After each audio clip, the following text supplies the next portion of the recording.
일단 영성 형성을 세 가지로 단계화하고 있는데 하나는 외면적, 그리고 또 하나는 내면과 관련해서 나오는 것을, 그리고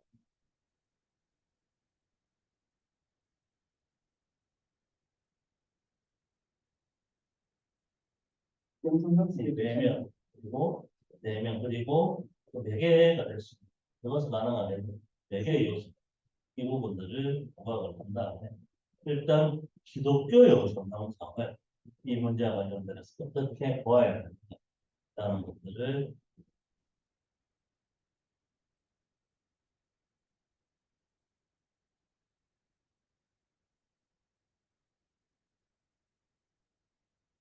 예, 일단 하고 나서 오늘은 2번까지 죠. 하나는 내면적인 측면에서는 그리스도의 말씀을 지키는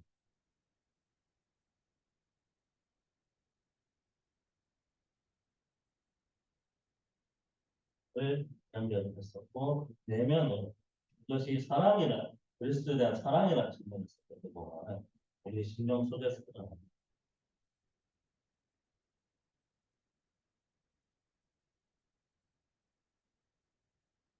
그리고 오늘 이제는 그 3부분을 좀 빌어서 찍어놨는데 3에 나오는 부분은 성령 하나님을 통해서 나타나는 부분들이 우리가 읽고 나서 나온 부분에 좀 나오고 있습니다.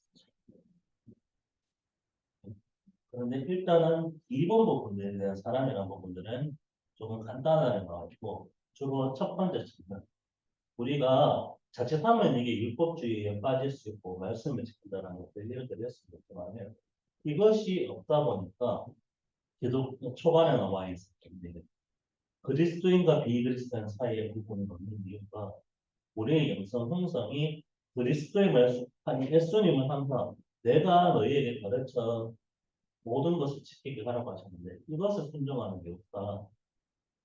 물론 이게 율법주의로 빠진 부분들은 잘못된 부분들이 될 수 있지만 이것이 없는 거. 그래서 이게 가장 큰 문제라는 부분을 얘기를 하고 싶습니다.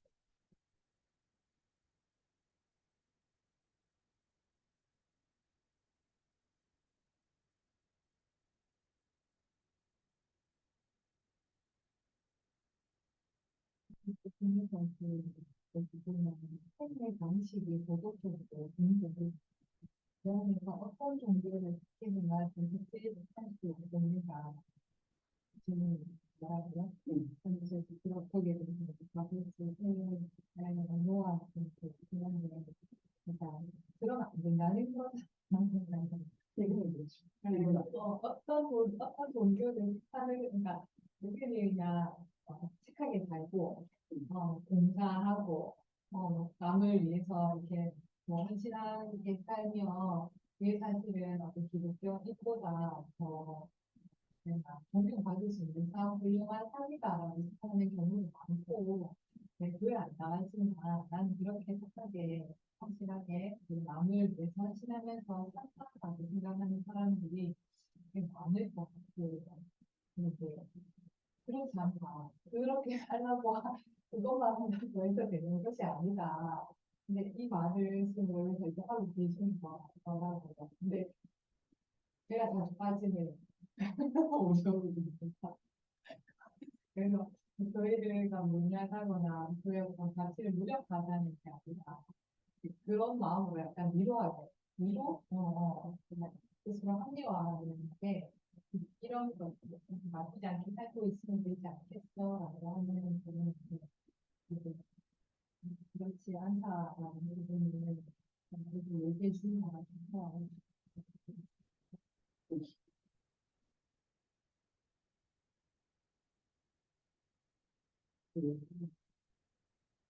이번에 이제 복음주의가 있어요.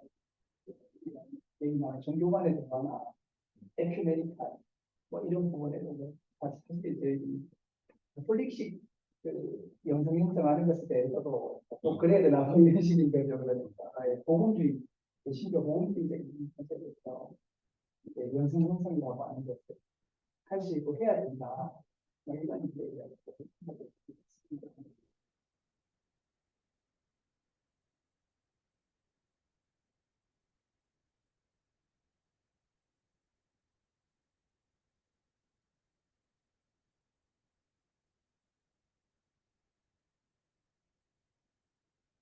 근데 이제 뭐 일단은 그런 관점에서 기독교인들이 그 그리스도께 순종하는 삶을 살아가실 때 도덕적인 면에서 이제 달라야 된다는 거죠. 누가 보더라도 이제 일단 이제 복음주의라는 이제 그런 관점에서 기독교를 가장 근본적으로 주장하면서 그래 주장하는 사람의 삶은 보통 사람과 삶과 달라야 된다.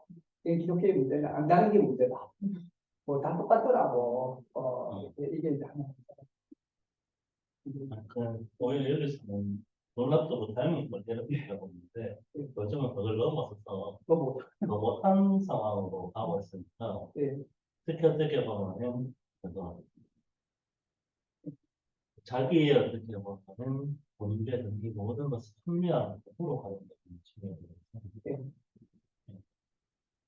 그래서 회개하면 네, 그래서 뭐 물놀이에서 그 복사 깔고 나와.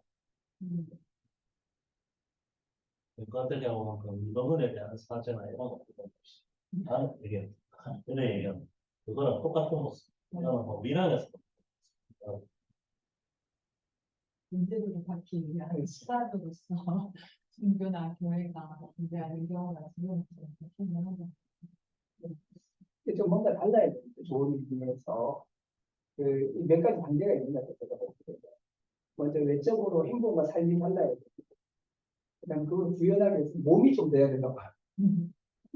이게 아마 이제 의지가 중요하다고 해요. 몸이 너무 탄생해져 있으면 이제 그게 안 된다는 거죠. 몸의 수련을 해야 된다는 거고, 그 다음에는 이제 이 마음에 우리가 보통 말하는 심리학적 차원에서 이런 이제 이 부분에 대한 어떤 어, 바뀌는 것이 있어요. 그리고 마지막으로는 뭐죠? 신체적인 차원에서 말하는 영적, 나는 생명의 어떤 이제 그런 차원에서 이런 게 다 영성이다. 그래서 이제 유명 이거 어떻게 보면 예수님이 제자들이 같이 말했습니다. 이용하고 그 겟세마네 동산에서 기도했었어요. 자기는 어떻게 보면 십자가로 해서 보상해서 마지막 최후의 번외로 하고 있는데 절고 있는 모습이고 너희가 한시라고 나를 위해서 깨어 있어서 마음은 어디로 힘이 있다. 이 얘기가 나오는데 이걸 인용을 해서 어떻게 보면 우리가 아무리 그러니까 기독교가 항상 강조했던 것들이 우리의 내면의 변화를 다 실수라고 얘기를 하면서 기독교 형성들이 그렇게 특히 율법주의를 경계하는 것처럼 나왔는데 진짜로 그러냐 몸의 훈련이 안 되어 있으면 아무 그게 근본적인 측면에서는 어떤 내면의 변화가 필요한 것이긴 한데 실제 실천으로는 몸이 끝나면 어떤 게 네, 그래서 이게 가톨릭에서는 영성 수련이라고 하는 게 아니고 영신 수련이라고 하죠. 영과 몸을 같이 수련하는 거죠. 그래서 이제 이런 내용이 바울 서신에 있어요. 그래서 어느 정도냐면 운동 선수들 복싱 선수도 훈련하듯이 몸을 거의 이렇게 막 패고 막 이러거든요. 그래서 여러 가지 이걸 또 이제 개신교 전쟁은 죄 죽이기라고 해가지고 이 몸이 가지고 있는 어떤 성향 같은 거 몸이 생산해내는 게 있어요. 뭐 무상숭배나 대체적으로 성욕, 성경욕 뭐 이런 거 있잖아요. 우리 몸 자체가 가지고 있는 몸의 욕망과 이런 몸의 자극이 만들어내는 아마 이제 뭐 이런 관점에서 보면 두 사람이 뭐 부부싸움하고 있으면 몸이 싸운다고 해도 광야하는 정도로 서로의 이제 몸의 작용이 이런 그런 걸 이제 훈련을 통해서 이제 바울이 날마다 내 몸을 쳐서 고통하게 하게 말하고 거의 뭐 이제 가혹한 트레이닝이다. 아마 여기에 있을 거고 그런데 이 뒤에 있죠 또몸 팔짱이 이 여기서 그 몸 훈련 첫 번째 측면에 대한 예. 조금 이론적이면 그래서 우리가 이 산상수훈에 나오는 말씀을 그냥 실절 무관하고 있어요. 그래서 예면 넘어가고 이런 거 특히 너희 이 육신 이 눈이 어떻게 보면 범죄하면 빼버려 이런 하시는 말씀. 이거는 그냥 어떻게 보면 하나님 나라의 가장 중요한 본론적인 얘기가 이거는 진짜 그건 아니라 그러면서 어떻게 보면 바울서 시인하는 이신칭의 부분을 봐서 믿음으로 이렇게 하는 부분을 얘기하고 항상 손해 부분은 최소화시켜 이런 방향으로 생각하는 게 나왔죠. 거기에 대한 것좀 물었습니다. 그래서 상상 수훈의 설교를 실제로 우리가 가르쳐 지키기 위해서 우리 기독교의 문제가 요가나 무술 같은 게 없다는 겁니다. 그게 몸에 훈련이 있잖아요. 그게 뭔가 단련하는 이게 단련하고 몸을 수련하고 이 몸을 이렇게 컨트롤하고 이렇게 좀 하면 제가 보기엔 바울까지 그런 몸의 훈련과 수련이 있었던 거예요. 근데 이제 그 가톨릭까지도 좀 준비된 게 진실이고 그래서 이제 목사님들 이냐시오 뭐 수련 배우러 간다고 막 이런 가톨릭까지 많이 오는 거 이렇게 있는데 개신교는 그런 거예요. 문법적인 행위라고 오행, 금식 뭐 이런 명사 이런 것들을 다 없애버린 거예요. 그러니까 우리가 너무 몸에 어떤 없는 거죠. 없는 신경이 아니라 몸에 대한 몸에 대한 기능, 몸의 이해 이런 것들 있고 그러니까 이제 좀 근본적으로 연승생활에 한계가 있지 않나. 너무 영적이고 뭐 기도 이런 걸 찬송 뭐 이런 것만 하다 보니까 그런 거, 그런 맥락이 있어서 카톨릭은 부모님, 부모님 결혼을 안 하잖아요. 근데 기독교는 가정을 갖고 결혼을 하는 거, 기독교에서 살아가는 부분, 혹시 그거 갖고 있나요? 그것이 있나요? 그 거기에서 뭔가 해방이라고 하는 거를 해방이라고 그러니까 거기에서 무엇이 건가 같은 약간 관련해서 제가 그 개신교의 출발점을 루터에서 때 그거 자체가 루터가 큰 어둠이 이신칭입니다.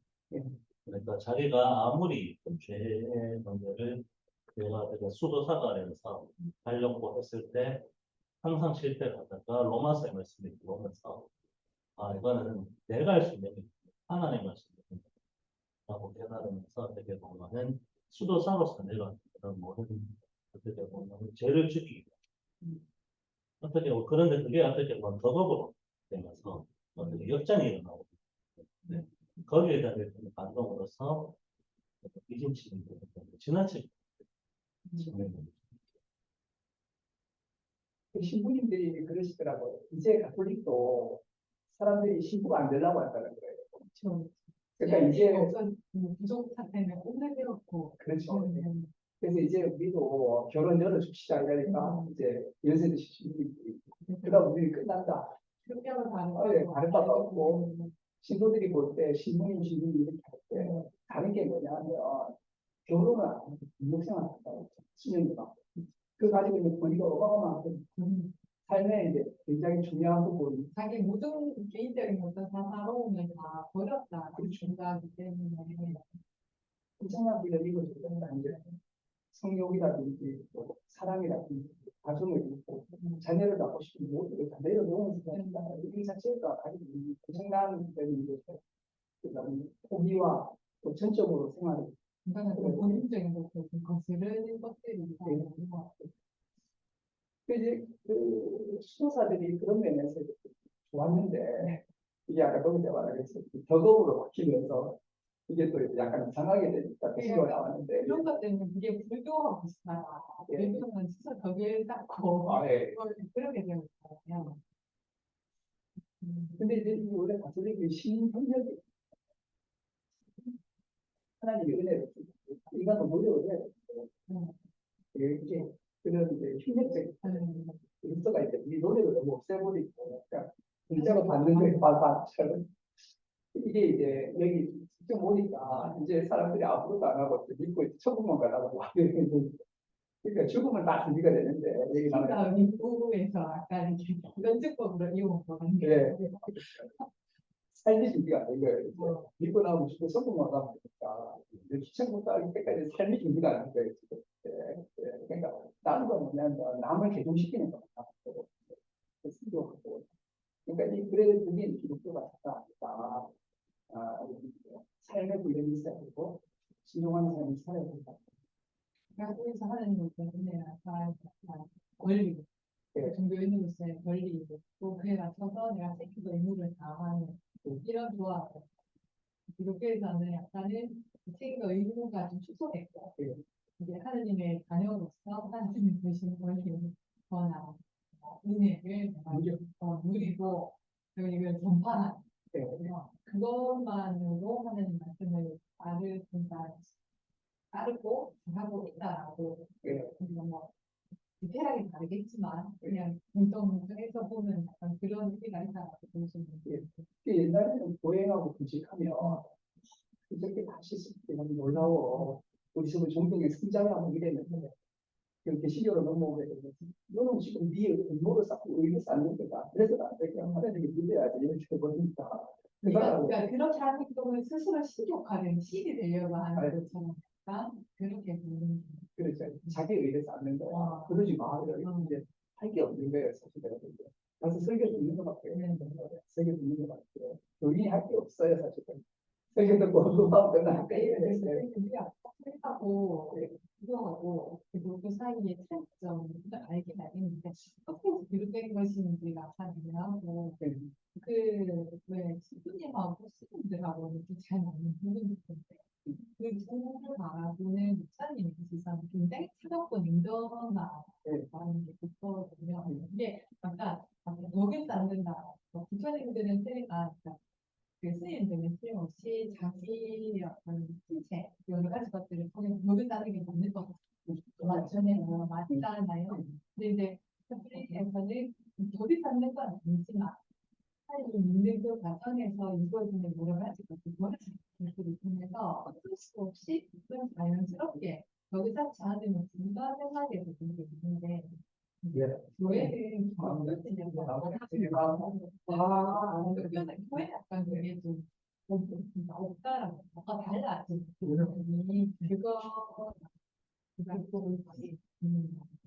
그래서 좀 접근이 쉽기는 한데 우리가 말씀하신 것처럼 그러니까 할 게 없는 할 게 없는 진짜 누리기만 하면 되게 그런 거